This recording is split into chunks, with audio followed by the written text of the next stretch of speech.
आपने देखा होगा अक्सर दुनिया में कि दो धर्म बहुत चर्चा में रहते हैं क्योंकि वो बाकी धर्मों के लोगों को अपने धर्म में ले आते हैं, धर्मांतरण करवाते हैं। एक ईसाईयत, एक इस्लाम। ये दोनों सेमिटिक धर्म है। सेमिटिक धर्म क्या होता है आगे हम समझेंगे। मोटी मोटी बात, सामी एक समूह है जिससे तीन धर्म निकले हैं, यहूदी, ईसाईयत और इस्लाम। तो मोटा सा कंसेप्ट ध्यान रखना कि तीन धर्मों को सामी धर्म कहते हैं। अदनान सामी नहीं है, वही वाला सामी, वही सामी शब्द वही है, सेमिटिक। और वो है यहूदी, ईसाई, इस्लाम। यहूदी धर्म सबसे पुराना है। यहूदियों में एक यहूदी पैदा हुआ, ईसा मसीह, और ईसा मसीह ने उस धर्म को लगभग खारिज करके एक नया रूप चलाया और वहां से ईसाईयत शुरू हुई। और इसी परंपरा में आगे चलकर एक और व्यक्ति का जन्म हुआ, हजरत पैगंबर मोहम्मद, जिन्होंने वहां से इस्लाम की शुरुआत की। तीनों एक ही परंपरा के धर्म है। सामी धर्म जब भी कहते हैं उसमें कॉमन फैक्टर्स हैं। तीनों धर्म एक किताब मानते हैं, तीनों की एक किताब है, वही फाइनल है। तीनों का यह मानना है कि एक ही अंतिम पैगंबर है जिसके पास सबसे महत्वपूर्ण जानकारी है। इसलिए इस्लाम बहुत सारे पैगंबर मानता है। ईसा मसीह भी इस्लाम में पैगंबर माने जाते हैं। हजरत मूसा जो कि यहूदियों के प्रवर्तक है, वो भी इस्लाम में पैगंबर माने जाते हैं। पर इस्लाम में जो अंतिम और सबसे महत्वपूर्ण पैगंबर है वो केवल एक है, पैगंबर मोहम्मद। तीनों धर्म एक ईश्वर को मानते, और तीनों धर्मों की ईश्वर की धारणा वैयक्तिक है। वैयक्तिक का मतलब एक ऐसा ईश्वर जिसकी एक पर्सनैलिटी है, जिसमें हम डिफाइन कर सकते हैं। तो एक ईश्वर, और वो ईश्वर व्यक्तित्व संपन्न, एक पुस्तक, एक पैगंबर। ये फॉर्मेट जिन धर्मों में है उनको बोलते हैं सामी धर्म या सेमिटिक रिलीजन। बहुत इंटरेस्टिंग बात है कि जब तीनों बातें इतनी समान हैं तो हमें ऐसे उदाहरण क्यों नहीं मिलते कि यहूदियों ने किसी धर्म के लोगों का धर्मांतरण करवा लिया यहूदी धर्म में? ऐसे क्यों नहीं मिलते? इस्लाम का मिलता है, ईसाईयत का मिलता है। आपके हिंदू धर्म के ऐसे उदाहरण नहीं के बराबर मिलेंगे, जैन के नहीं के बराबर मिलेंगे, बौद्ध के नहीं के बराबर मिलेंगे। एक दौर था बौद्ध धर्म के प्रचार प्रसार का, पर धर्मांतरण करवाने के मामले कम मिलेंगे। प्रचार प्रसार में कई लोगों ने कर लिया, प्रभावित हो गए, ऐसे बेशक मिल जाएंगे।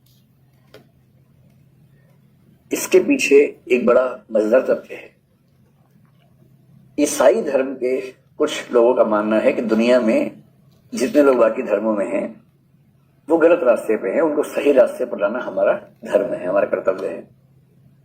तो सबको बोलते हैं, ट्राइबल एरियाज में काम करते हैं, गरीब बस्तियों में काम करते हैं, स्कूल बनाते हैं, हॉस्पिटल बनाते हैं, और प्रचार प्रसार करके बहला फुसला के उनको ईसाई बना लेते हैं। और लोग तो सीधे हैं, उनको पता लगता है कि ईसाई बनूंगा तो स्कूल मिल जाएगा, बच्चों को फ्री अस्पताल मिल जाएगा, तो बन जाते हैं ईसाई, आज अधूरे बन जाते हैं।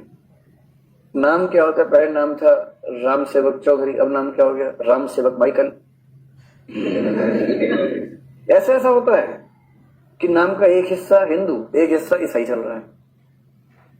और वो नाम ऐसा क्यों रखते हैं? पंडित जाके पूछते क्या नाम है? राम सेवक। पादरी आए तो माइकल। काम चल रहा है बढ़िया से।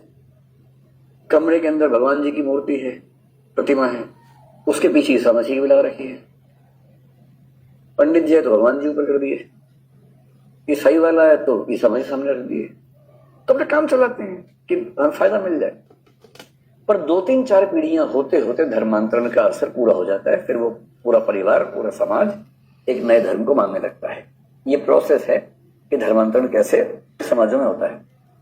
इस्लाम की भी ये धारणा रही है कि दुनिया के बाकी लोग काफिर हैं, गलत रास्ते पे हैं, उनको सही रास्ते पे लाना हमारा धार्मिक कर्तव्य है।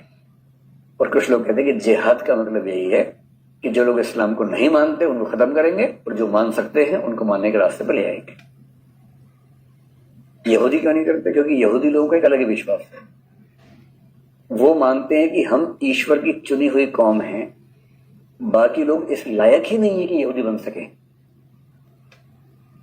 इतने नालायक हैं बाकी लोग, आप उनसे कहेंगे मुझे यहूदी बना लो, ना ना ना ना, हम चुने हुए लोग हैं भाई, इसमें एडल्ट्रेशन अलाउड नहीं है, मिलावट अलाउड नहीं है। आपको आश्चर्य होगा, एक कम्युनिटी है, जेहोवाज विटनेसेस कहते हैं उसको। बहुत प्रसिद्ध है केस, भारत में हुआ, केरल में बिजॉय इमैनुअल का केस है। अगर आप लॉ में इंटरेस्ट रखते होंगे तो आपने पढ़ा होगा। जेहोवाज विटनेसेस नाम की कम्युनिटी है तो ईसाई लोग, पर यहोवा यहूदियों के ईश्वर का नाम है। ये लोग इतने रिजिड हैं कि जब मरने वाले भी होते हैं तो ब्लड केवल जेहोवाज विटनेसेस में से ही किसी का लेते हैं, किसी और का खून भी नहीं लेते हैं। मर जाएंगे पर खून किसी और का नहीं लेंगे, क्योंकि हम चुने हुए लोग हैं।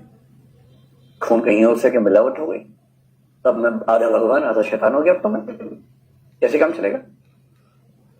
इसलिए कहते हैं कि धर्म कितने हैं और धर्म का स्वभाव कैसा है, इससे सब चेंज हो जाता है। धर्म कितने हैं से बात समझ में आ रही। अगर धर्म का स्वभाव ऐसा है जो अतिवादी है, और कोई धर्म ऐसा हो सकता है जो उदार किस्म का धर्म हो, जो लचीला किस्म का धर्म हो, जो ये कहे कि हर व्यक्ति अपने हिसाब से जी सकता है। और उदारता के मामले में सैद्धांतिक रूप से हिंदू धर्म दुनिया का सबसे उदार धर्म माना जाता है, क्योंकि हिंदू धर्म में ना एक किताब, ना एक ईश्वर, ना एक पुरोहित, ना कोई चर्च की वैल्यू है। हिंदू धर्म में हर व्यक्ति को इतने अधिकार हैं जो बाकी धर्मों में नहीं। मैं आपको ये प्रीच नहीं करना चाह रहा, मैं आपको समझा रहा हूं धर्मों का अंतर, जो कि धर्म दर्शन की पुस्तकें मानती।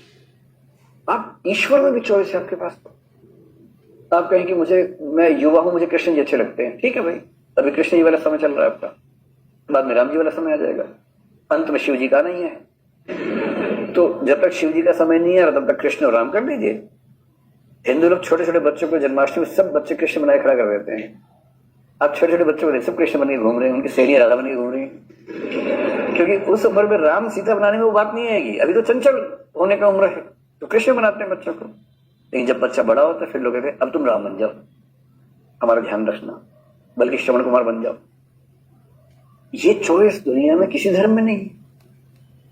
ये उदारता की वजह से आप देखेंगे हिंदू धर्म में लगभग हर व्यक्ति को इस बात से फर्क नहीं पड़ता कि आपकी राय क्या है, आपकी रुचि किस धर्म में है, आप किस दिन व्रत करते हैं, आप पूजा के लिए क्या करते हैं क्या नहीं करते हैं, सबकी चॉइस अलग अलग है।